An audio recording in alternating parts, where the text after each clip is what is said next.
Well, have you ever wondered how to make a really quick and easy silicone mould out of a shape of something? Now, I've cast Oswald before. We always called him Oswald. And I've cast this little Buddha before using a slower cured silicone. What I'm going to show you today is how to use this brush-on silicone, which creates brilliant moulds. It cures in 10 to 15 minutes, but also it will save you an awful lot of silicone. Makes great moulds.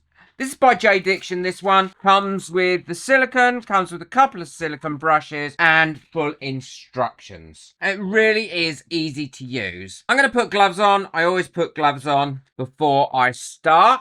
And you don't have to work really quickly with this, but you do need to work quicker than you would normally with silicone. I'm working on a piece of acetate here because I know that that is going to clean up lovely and be really easy to clean up. Don't work directly on your silicone mat because silicone sticks to silicone. I'm also using just a normal disposable plastic cup, and that'll pull out of there once it's cured anyway. That's to mix it in.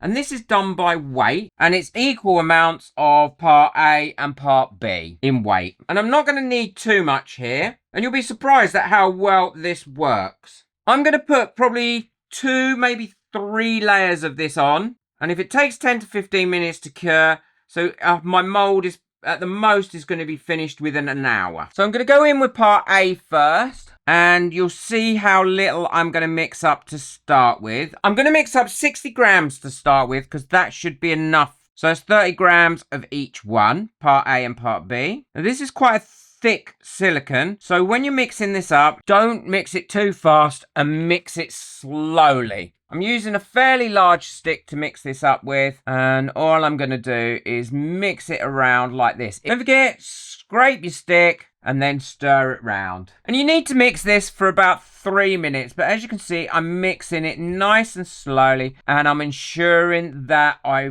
go and scrape the sides, the bottom, and the stick, because the last thing you want to do is have bits where it's not mixed. Now that's all mixed up, it's had its time. What I'm going to be using is one of these little silicone brushes to apply it with, but I'll also be using the stick as well, because that does make it easy. Now, because of this viscosity of this, you are not going to be able to mix this up without any bubbles. And all I'm doing is painting this on to make sure I get a really good contact with everything that I want to cast. And it doesn't matter if it goes onto the acetate, because it will just come straight off that acetate without any problems whatsoever. Let's put a blob on to him so that can be sinking down and getting everywhere. I'm trying to make sure that wherever I put this, I'm actually pushing it into the details on here as well. So that's the first coat on that one, and the first coat put on this one. And now what I'm going to do is leave those for 15 minutes. Then I can give it another coat, and then we'll see if it needs a third coat. So this should have dried now enough for me to be able to take it off my spatula, and it should just pull off, or my brush, ready to be able to use now again. And it should also just pull out of this mug and leave that really clean, and then I can use that again for the next coat. So before I go and do the next layer, what I'm going to do is just give this a bit of a tidy up by cutting round here and then peeling off any of the silicone that I don't need. You don't need to do this. I just want to tidy up. Just tap that, make sure that's all lovely and cured. And it is, so I'm ready to mix up my next lot, and I'll show you how I'm going to apply that. Well, I've got my next coat mixed up, and now all I'm going to do is spread that on there in the same way as I did for the first coat, but I'm probably going to do a bit of a thicker one this time. Big thank you to everyone that got me a coffee last month. All your names are coming up now on my coffee board, and every penny I get from coffees goes back into this channel to allow me to make these videos and to keep buying stuff to demonstrate it. If you'd like to buy me a coffee, the link for that is in the description below. See, this is lovely and clear, so you would be able to use this for UV resin. I mean, you wouldn't want to cast something as big as this in UV resin, but you would be able to make some smaller, flatter molds for your UV resin, so seashells and things like that. Some people, when they make these, then put a plaster cast around this, that they use to cure it in. Now, if I was doing a bigger mold, I would probably do that, but I don't think I need it for this size of mold, but it's up to you if you want to do that. It's quite warm in my studio today, so this actually only took 10 minutes to go hard to start with, which is great. What you don't want to be working in is really a cold area, because it will take that bit longer to cure up. Now, when you've got it on, if you also want to, you can give it a bit of a blast with a hairdryer. You don't want it on too high, but that will also help it cure up even quicker. So now I'm going to leave that for 10 more minutes, and then I'm going to put my final coat on, and then we can demold. So I'm ready to put my final coat on. I probably could have stayed at the 2 coats because that looks like it's covered really well, but I've already mixed this up and I'm not going to waste it, and it will give it a little bit more of a firmer finish.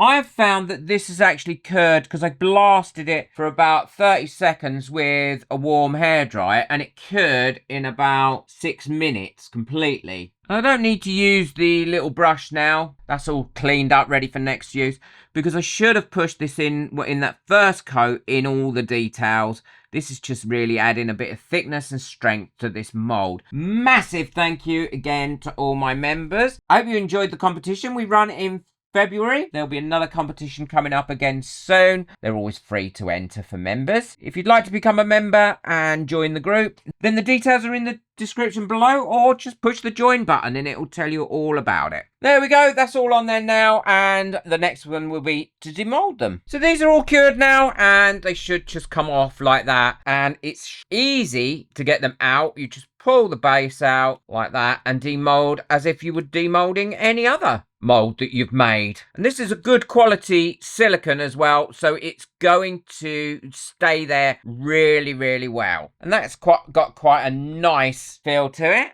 Feels quite robust.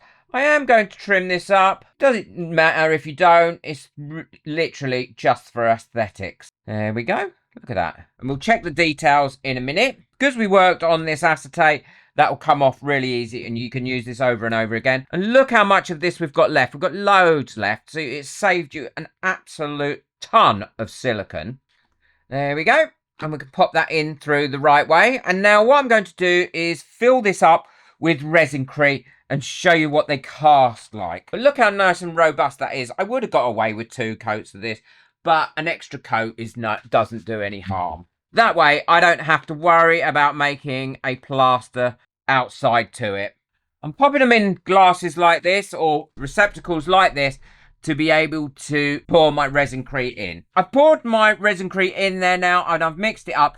And one of my members suggested I mixed it up using a fork rather than a spatula. And it has mixed it up so much easier, so much quicker, and with zero lumps. I'm definitely going to be mixing up with a fork going forward. Look at that, it's beautiful. I filled those up. I did some squidgy widgy. It's nice and pliable to be able to do squidgy widgy with. And now what I'm going to do is I'm going to leave that for about an hour before I demold it. And I'm going to send an email to J Diction and ask them if they can make a really sturdy silicone fork for me. Well, while that Resin-crete's curing, what I'm going to do is take some casts of this. I've got a cake in this, oddly enough. Not that I eat lots of cake, he says.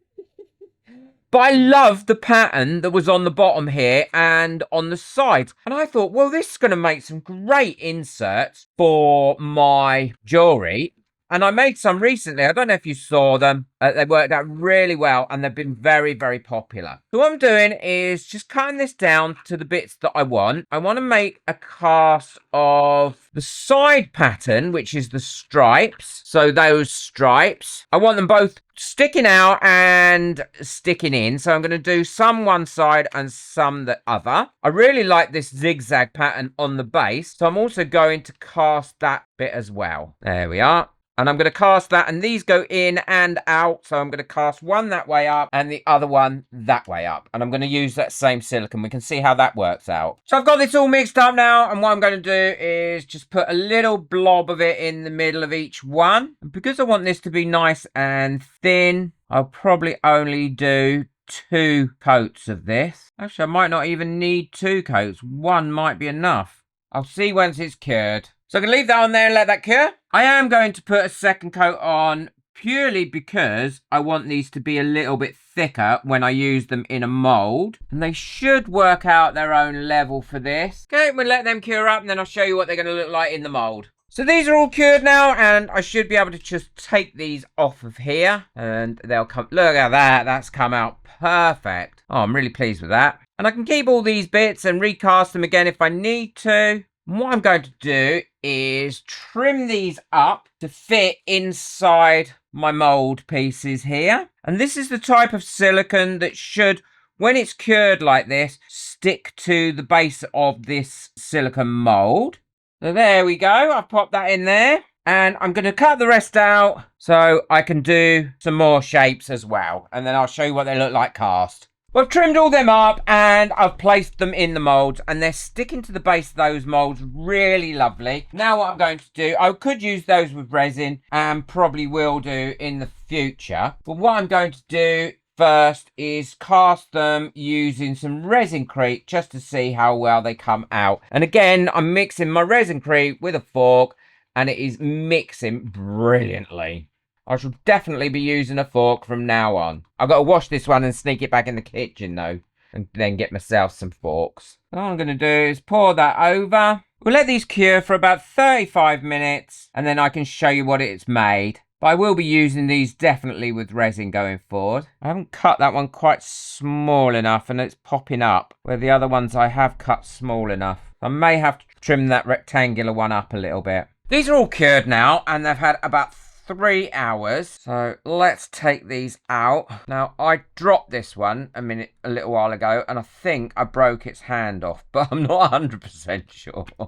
Yeah, I did. There's nothing new there, is there? But look how wonderful that has come out. And because you paint this on to start with, you get it in all those little nooks and crannies. So you don't get, even though you can see some bubbles in it, you don't actually get the bubbles in. And that's why it's really important to paint those on first. I will glue his little hand back on. It is a bit delicate, I suppose. So let's have a look at Oswald. And if you'd have only put 2 layers on rather than the 3 that I used, then it would be even more flexible. But as you can see, this is quite flexible anyway. Try not to pull Oswald's head off. So there we go. There's Oswald. And again, he has come out perfect. A little bit over pour there, but that's me, isn't it? No bubbles again, because again, that's where I brushed it on and it stuck it to the surface. And it's really given a great result.